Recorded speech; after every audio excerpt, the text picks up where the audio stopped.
Menerangi sunyi dengan prestasi, menginspirasi negeri dengan ridho ilahi. Assalamualaikum warahmatullahi wabarakatuh.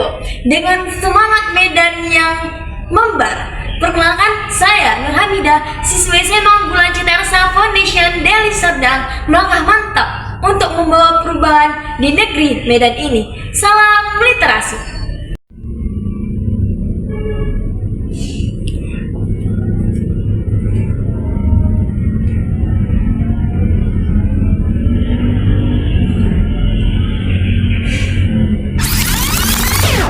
Pernah gak sih kalian berniat untuk belajar, tapi tiba-tiba tangan ini mau ngambil handphone terus? Kira-kira itu kenapa ya? Nah, hal tersebut karena otak kita sudah terprogram, karena kita sering sekali menggunakan gadget.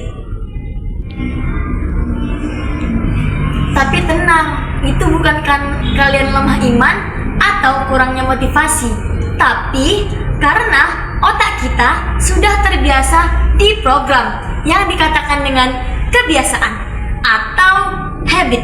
Nah, di sini saya akan mengajak kalian semua dan mengatasi solusi itu dengan buku The Power of Habit. Dahsyatnya kebiasaan, mengapa kita melakukan apa yang harus kita lakukan dalam hidup dan bisnis, yang dikaryakan oleh Charles Duhigg dan dicetak oleh Gramedia tahun 2013 dengan halaman 371 halaman, 15 cm kali 23 cm ukurannya, dan buku ini merupakan buku non-fiksi. Buku dengan tebal kurang lebih 400 halaman ini bukan hanya buku self-improvement biasa, melainkan buku yang dirancang oleh Charles Duhigg dari berbagai pakar ahlinya. Dan 40% dari buku ini merupakan buku tentang kegiatan-kegiatan yang kita lakukan selama kita di dunia ini. Nah, Charles mengingatkan bahwa kegiatan-kegiatan yang kita lakukan setiap harinya bukan merupakan kegiatan yang dilakukan secara sadar, melainkan kebiasaan yang kita ulang-ulang setiap harinya. Bagian paling menarik dari buku ini adalah buku ini memiliki 3 elemen yang sangat penting di dalamnya, yang kita ucapkan dengan CR2. Nah, elemen-elemen ini, baik ataupun buruknya, merupakan langkah untuk mendapatkan apa yang kita mau dari kebiasaan kita. Apakah CR2 itu? Yang pertama adalah Q atau tanda. Q itu adalah sesuatu yang dapat mengubah kita ke mode otomatis. Contohnya, rasa bosan. Yang kedua, ada rutin atau kebiasaan yang kita lakukan atau tindakan yang kita ulang-ulang. Nah, contohnya itu apa saja? Ada buka Instagram, buka TikTok, buka YouTube, dan bahkan ngemil. Dan yang ketiga adalah, nah ini dia elemen yang paling penting. Yang terakhir ada reward atau hadiah, hasil yang dapat memuaskan hati kita, seperti rasa kenyang atau rasa senang dari apa yang kita lakukan. Nah, kabar buruknya adalah Charles mengatakan kita tidak dapat mengubah kebiasaan buruk kita begitu saja, akan tetapi kita bisa melakukannya atau menguranginya dengan cara-cara atau step-step dalam prosesnya. Dia dijuluki The Flying Fish, manusia yang nyaris nggak terkalahkan di dalam air. Dia adalah Michael Phelps.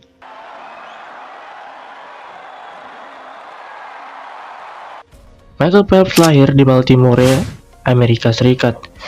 Waktu kecil, dia didiagnosa ADHD, susah fokus, gampang gelisah, tapi ketika nyebur ke air, semua rasa kekacauan itu hilang. Air menjadi tempat dia menemukan ketenangan. Di umur 15 tahun, dia udah tampil di Olimpiade. Walaupun gagal dapat medali, tapi dia janji ke dirinya sendiri, suatu hari dunia bakal tahu siapa dirinya. Dimulai dari latihan 7 hari tanpa libur, bangun jam 4 pagi, tekanan mental, bahkan dia harus makan dengan jumlah 12.000 kalori per hari. itu sudah di luar batas manusia normal. Orang-orang cuma lihat medalinya, tapi tidak dengan luka yang dia sembunyikan di balik medali itu. Sampai akhirnya di Olimpiade Beijing 2008, semua pengorbanan itu terbayar. 8 medali emas, rekor dunia yang belum pernah dicapai siapapun sampai sekarang. Michael Phelps membuktikan satu hal, kesempurnaan bukanlah kunci kesuksesan. Sudah lihat kan cuplikan video yang tadi? Bagaimana Michael Phelps, seorang juara Olimpiade, mengalahkan semua orang dan menjuarai Olimpiadenya? Nah, itu tadi ada semua dalam The Power of Habits ini. Adapun keunggulan dari buku ini adalah si Charles Duhigg menjelaskan dengan kisah-kisah nyata seperti yang cuplikan tadi.